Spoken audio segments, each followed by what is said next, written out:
Hello to all our viewers and listeners. Today we will consider a question from one of the viewers. I'll read the question. Hello, I believe that tacky rubbers have the best spin, and that's why I'm considering the Yinhe MERCURY 2, as it's very affordable. The question is, what are these rubbers and what level are they suitable for? End of the question.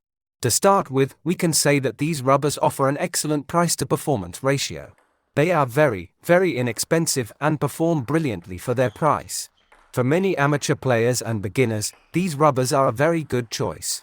In fact, I could play with them myself, but I don't have the need to use cheap rubbers. More expensive rubbers offer more possibilities, which is why I don't use Mercury. But I played with it earlier for 2 years. Now I play with slightly more expensive rubber, although not by much. Now let's break down this topic.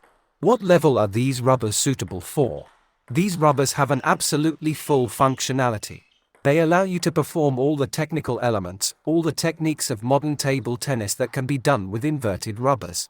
Naturally, not all techniques are performed at the highest, top level like with expensive rubbers that cost $70.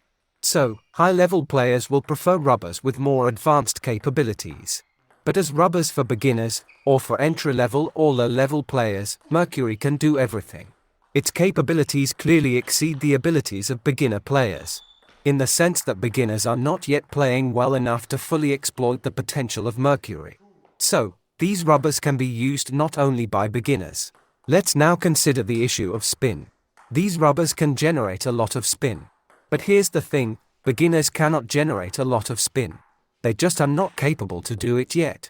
Therefore, in my hands, Mercury will produce much more spin than in the hands of a beginner. Simply because the rubbers themselves don't spin the ball, the player does. If the player has the technique to extract spin from the rubber, Mercury will create good spin. The better the technique and the player's ability to generate spin, the more spin Mercury will produce, as long as the rubber is capable of creating it. After all, Mercury is certainly capable of that. So, until a player has learned to generate significant spin, they shouldn't expect any rubber to do this on its own. And they shouldn't blame the rubber if the spin doesn't come out, because it's a regular, fully functional rubber. If the rubber is part of a pre-assembled racket from a large sporting supermarket, where instead of good rubbers there's some kind of linoleum, then that racket won't produce much spin, no matter how hard you try.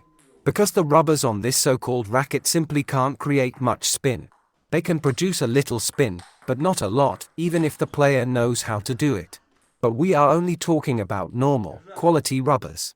In general, beginners don't really need to worry about finding rubbers with the best spin in the world, because even the best spin-producing rubbers won't give a beginner the maximum spin. The amount of spin depends on how well the player can generate it. The better the technique, the more spin Mercury will create. Overall, a player of lower skill level doesn't need the most spin-producing rubber for training and developing their technique. Many professional rubbers are too hard and too fast for beginners and low-level players. If you use a rubber that's too hard or too fast, the player will suffer with it. There will be a lot of discomfort. The player will often hit past the table and will not be able to improve their game until they change this unsuitable rubber. So, for comfortable and successful technique development and playing, it's important to choose rubbers that are appropriate for that. Suitable for beginners and low-level players. And this is exactly where Mercury is one of the best options.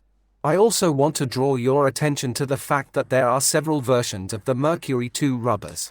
Before buying them, I recommend watching a detailed review, so that you don't make a mistake and buy the one that suits you best. There's a risk that you will buy the wrong variant from this series. The link to the review is now on the screen and under this video. By the way, if you're having difficulty understanding rubbers and blades, you can reach out to our store, and we'll help you choose the best option for your game. Feel free to contact us through the contacts of our store. And of course, click like and subscribe to the channel right now.